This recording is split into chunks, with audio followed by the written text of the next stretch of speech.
Sergeant Maria Santos had always been different from the other soldiers in her unit. While her fellow Marines cleaned their standard-issue rifles with the mechanical precision drilled into them during basic training, she handled her weapon with an almost reverent care that spoke of years beyond her apparent age. The M24 sniper rifle she cradled in her hands was not regulation for someone of her rank, but somehow she had managed to keep it through 3 deployments without anyone asking too many questions. The afternoon sun streamed through the windows of the armory at Camp Pendleton, casting long shadows across the concrete floor, where Maria sat cross-legged, her cleaning kit spread out before her like a surgeon's instruments. The familiar ritual of breaking down her weapon had become meditation for her, each component receiving the same meticulous attention she had learned to give it years before she ever thought about joining the military. Colonel James Mitchell had been walking past the armory when he caught sight of the lone figure through the doorway. Something about the way the young woman handled her weapon made him pause. In his 25 years of military service, he had seen thousands of soldiers clean their rifles, but there was something almost artistic about her movements. Her hands moved with the confidence of someone who knew every spring, every pin, every groove of the weapon by heart.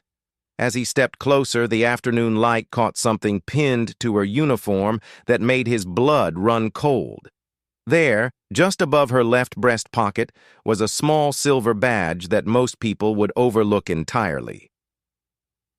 But Colonel Mitchell was not most people. The Marksman Emblem she wore was not the standard Marine Corps version that every qualified rifleman earned. This was something else entirely, something that brought back memories he had spent years trying to forget. The emblem was small, no bigger than a quarter, but its significance was enormous to those who knew what to look for. It featured a rifle crossed with a lightning bolt, surrounded by a wreath that looked almost identical to standard military decorations until you noticed the tiny details that marked it as something far more exclusive. The metal had the dull patina that came from years of wear, and the pin showed the kind of scratches that suggested it had been through more than ceremonial occasions. Maria sensed his presence before she looked up. She had learned long ago to be aware of her surroundings, even when engaged in routine tasks. Her dark eyes met his, and for a moment, neither of them spoke. She could see recognition dawning in his expression, followed quickly by something that looked like disbelief mixed with curiosity. "Sergeant," Colonel Mitchell said, his voice carrying the authority of his rank, but also a note of genuine interest. "That's quite a rifle you have there." "Yes, sir," Maria replied, setting down the bolt she had been cleaning and coming to attention as protocol demanded. But she made no move to cover the emblem or explain its presence. The colonel's eyes moved from her face to the weapon and back to the badge on her uniform. He had seen that particular emblem only a handful of times in his career, and never on someone so young. The program it represented was classified at levels that most people never even knew existed, and the few who earned the right to wear that symbol typically did so under circumstances that were never officially acknowledged. "Where did you get that weapon, Sergeant?" The question came out more sharply than he had intended, but the implications of what he was seeing had thrown him off balance. Maria's expression didn't change, but something flickered in her eyes. "It was issued to me, sir." "Issued by whom?" Colonel Mitchell stepped closer, and Maria could smell the coffee on his breath and see the fine lines around his eyes that spoke of too many years squinting into foreign sunlight. "That's a specialized piece of equipment, not something that typically finds its way into standard inventory." The armory fell silent, except for the distant sounds of training exercises echoing from the ranges outside. Maria carefully placed the cleaning rod she had been holding back in its proper place in her kit, buying herself time to consider her response. She had known this moment would come eventually. In 3 years of active duty, she had managed to avoid drawing attention to herself or her equipment. But she had always known that someone with the right knowledge would eventually notice. "I earned it, sir," she said simply. Colonel Mitchell studied her face, looking for any sign of deception or bravado. What he saw instead was the kind of calm confidence that typically took years to develop, the look of someone who had been tested in ways that most people never would be. Her file, which he made a mental note to review as soon as possible, listed her as 24 years old, with a single deployment to Afghanistan. But the woman standing before him carried herself like someone with far more experience than her paperwork suggested. "Earned it how?" he pressed. "And that emblem on your uniform. I don't recall seeing that in any Marine Corps regulation manual." Maria's jaw tightened almost imperceptibly. She had hoped to serve out her enlistment without having to explain her background, but she could see that Colonel Mitchell was not the type to let things slide. His questions carried the weight of someone who understood the significance of what he was seeing, which made the conversation both more dangerous and potentially more productive than if she had been dealing with someone operating purely by regulation. "With respect, sir," she said, "some things are better discussed in private." The colonel nodded slowly. He had spent enough time in the shadowy corners of military operations to recognize when someone was trying to navigate classified territory without compromising operational security. The smart play would be to drop the subject and pretend he had never noticed anything unusual. But his curiosity was stronger than his caution, and something about the young sergeant suggested that her story might be worth the risk of digging deeper. "Very well, Sergeant. My office. 20 minutes." He turned to leave, then paused. "And bring your rifle." After he left, Maria sat back down and continued cleaning her weapon, but her movements had lost some of their earlier fluidity. She had spent years perfecting the art of blending in, of being just good enough to avoid attention while never quite excelling enough to draw scrutiny. But the M24 had always been her weakness. She could have requested a standard-issue rifle and probably should have, but the weapon in her hands represented more than just a tool for her job. It was a connection to a part of her life that she could never fully leave behind, no matter how hard she tried to start over. 20 minutes later, Maria knocked on the door of Colonel Mitchell's office, her M24 secured in its carrying case. The nameplate outside his door indicated he was the commanding officer of the Special Operations Training Group, which explained his familiarity with unconventional equipment and personnel. She had done her homework on him during the brief time she had to prepare for this meeting. "Come in," came the authoritative voice from inside. The office was spartanly decorated with the usual collection of military photographs, commendations, and unit flags that marked the workspace of a career officer. But Maria's trained eye immediately picked out details that suggested Colonel Mitchell's experience went far beyond conventional military service. A photograph on his desk showed him with a group of soldiers in desert camouflage, but their faces were deliberately obscured, and the landscape behind them was generic enough to reveal nothing about when or where it had been taken. "Have a seat, Sergeant," Colonel Mitchell said, gesturing to a chair across from his desk. "Set the rifle down anywhere you're comfortable." Maria placed the case carefully beside her chair and sat at attention, her hands folded in her lap. The colonel studied her for a long moment before pulling out a manila folder that looked suspiciously thin for what should have been a complete personnel file. "I pulled your records," he said, opening the folder. "Interesting reading. Born in El Paso, Texas. Graduated high school with honors. Enlisted in the Marines at 18. Completed basic training at Parris Island with distinction. Advanced infantry training at Camp Geiger. One deployment to Afghanistan with the 2nd Marine Division. Currently assigned to weapons maintenance with exemplary performance reviews across the board." He closed the folder and looked at her directly. "Sounds like the perfect Marine Corps success story, except for a few gaps that don't quite add up." Maria remained silent, knowing that anything she said could either dig her deeper into trouble or potentially reveal information that needed to stay classified. The colonel's approach suggested he already knew more than her official file contained, which meant this conversation was likely heading in directions she wasn't prepared for. For instance, Colonel Mitchell continued, there's a 3-year gap between your high school graduation and your enlistment. Your file lists it as private sector employment, which is military speak for none of your business. But most 18-year-olds who join the Corps don't have the kind of advanced marksmanship skills that would qualify them for specialized equipment. He leaned back in his chair, his expression thoughtful rather than accusatory. Then there's the matter of your deployment record. According to this, you spent 8 months in Afghanistan attached to a forward operating base near Kandahar. Standard rotation for someone in your military occupational specialty. But your commendation for marksmanship excellence suggests you saw considerably more action than someone assigned to weapons maintenance typically would.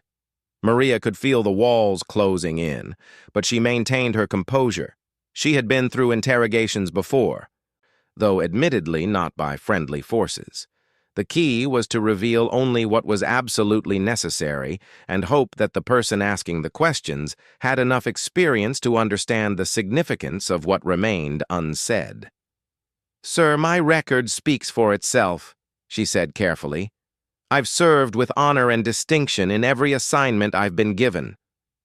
"I'm sure you have," Colonel Mitchell replied. "But that emblem you're wearing tells a different story than what's in this file. That particular badge isn't something you earn through standard military channels. It's awarded by an organization that most people have never heard of, for achievements that are never officially acknowledged." He reached into his desk drawer and pulled out a small wooden box. Opening it, he revealed his own collection of military decorations, including a badge that was nearly identical to the one Maria wore. The only difference was a small star in the center that indicated a higher level of achievement. "I spent 4 years attached to a joint task force that officially doesn't exist," he said, his voice taking on a more personal tone. "Most of my service record from that period is classified at levels that require presidential authorization to access. The missions we carried out were the kind that succeed if nobody ever finds out they happened." Maria's eyes widened slightly as she recognized the significance of what he was showing her. The emblem he wore represented operational achievements that went far beyond marksmanship excellence. It was awarded to individuals who had successfully completed missions under the most demanding circumstances, often operating alone and without backup in hostile territory. "The program I was part of recruited from military special forces, but also from civilian populations with specialized skills," Colonel Mitchell continued.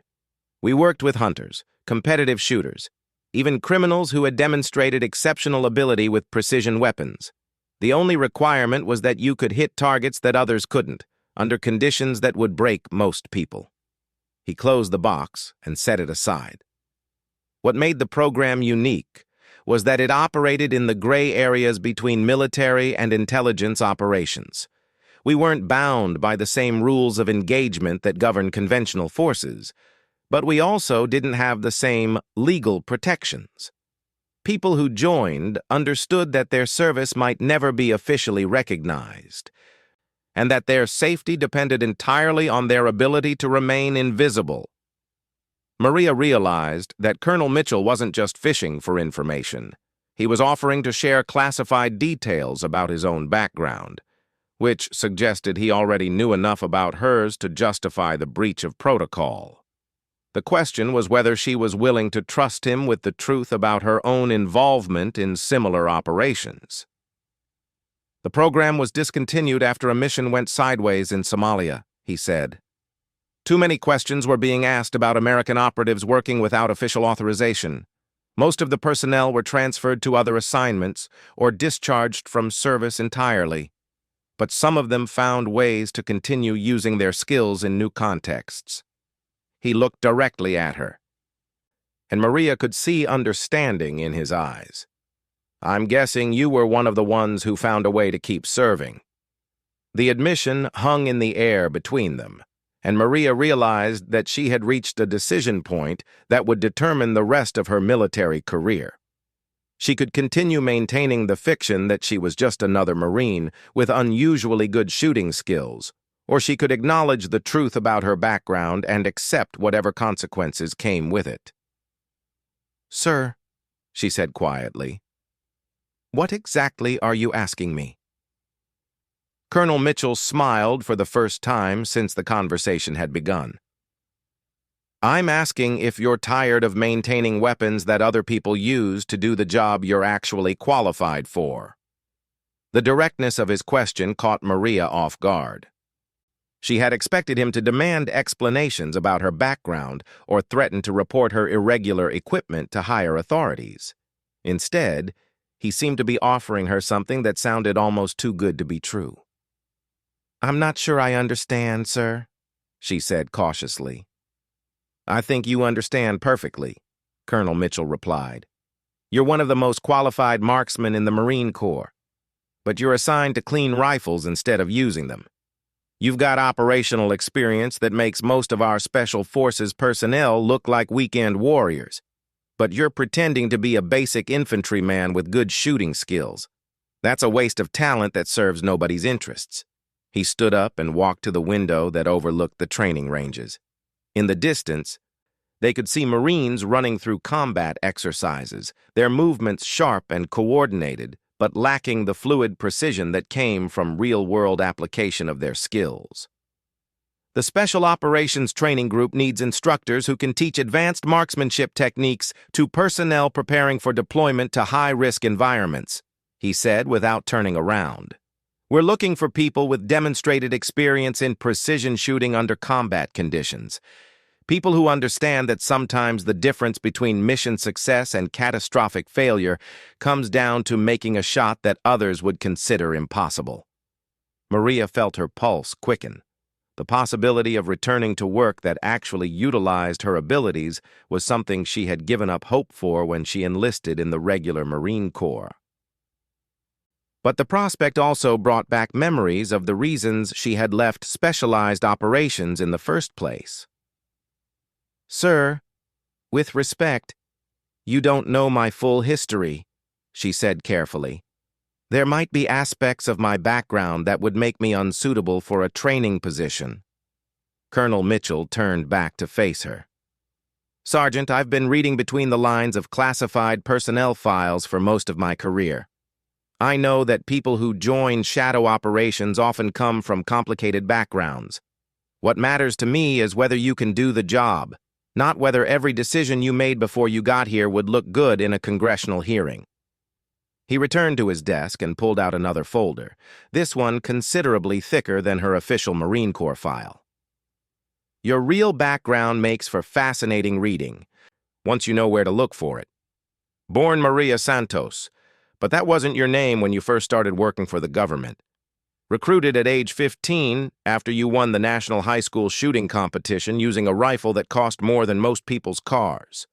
Parents deceased, raised by your grandfather who happened to be a retired Army Ranger with connections to people who needed individuals with your particular skill set." Maria's mouth went dry.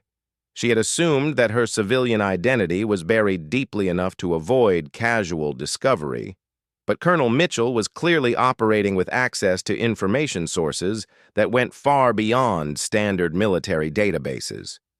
"Spent 3 years working assignments that took you everywhere from the mountains of Afghanistan to the urban environments of South America," he continued. "Successful completion of missions that resulted in the elimination of targets that posed significant threats to American interests. 0 failures, 0 compromises of operational security, and a track record that impressed people who don't impress easily." He set the folder aside and looked at her directly. "You left the program after a mission in Venezuela that resulted in collateral damage you hadn't anticipated.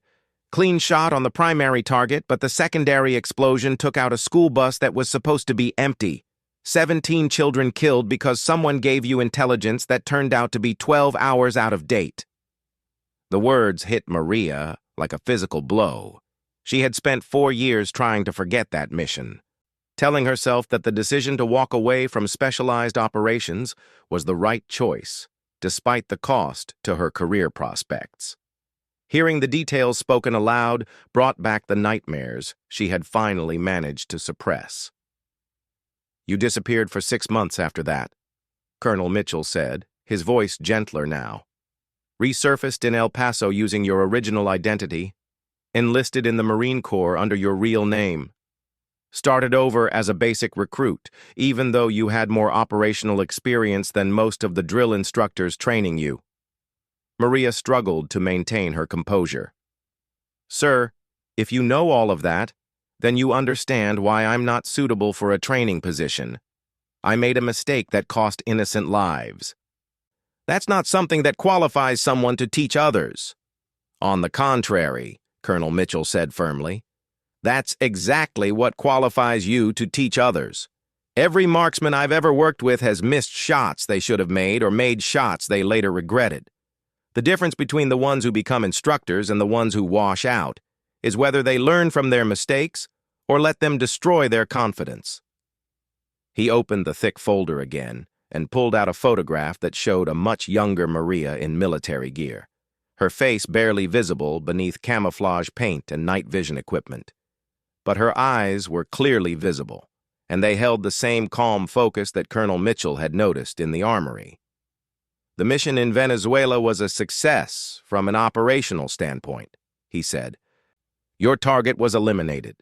The intelligence gathered from his computer prevented 3 terrorist attacks that would have killed hundreds of people, and you extracted without being detected.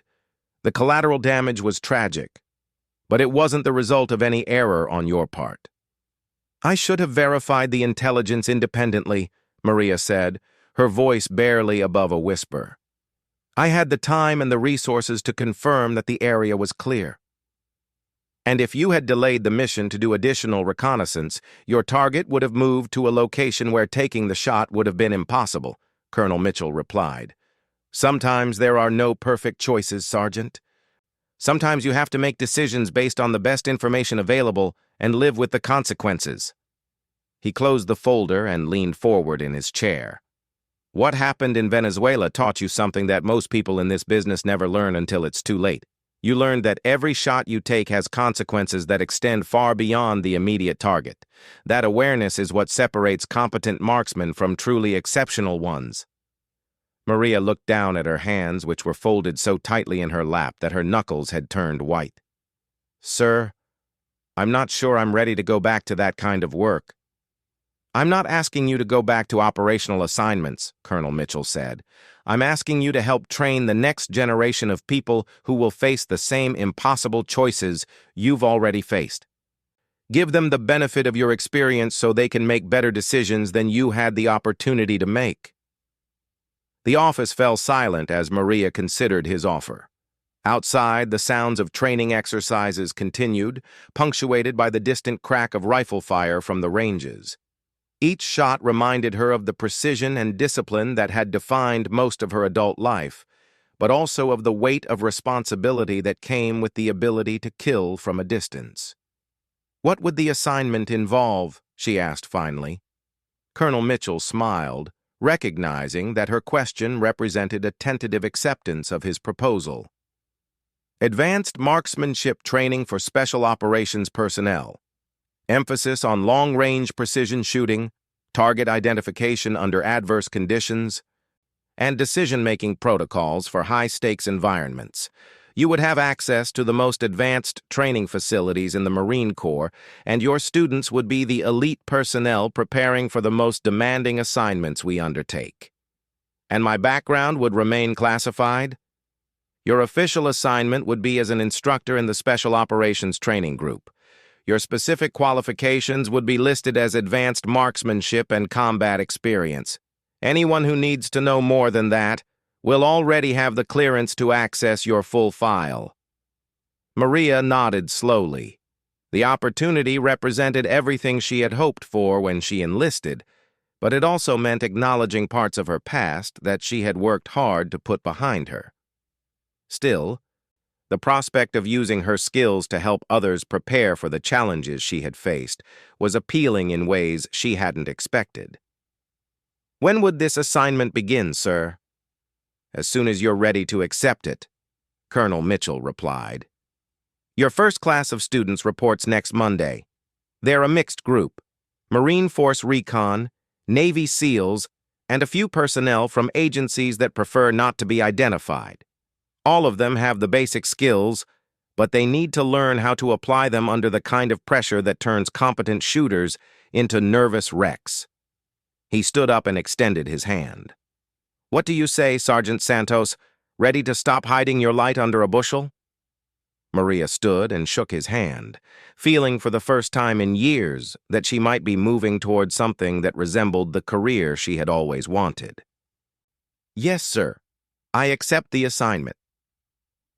As she left his office, carrying her M24 in its case, Maria realized that the emblem on her uniform would no longer be something she tried to hide. For the first time since Venezuela, she was going to be exactly who she had trained to become.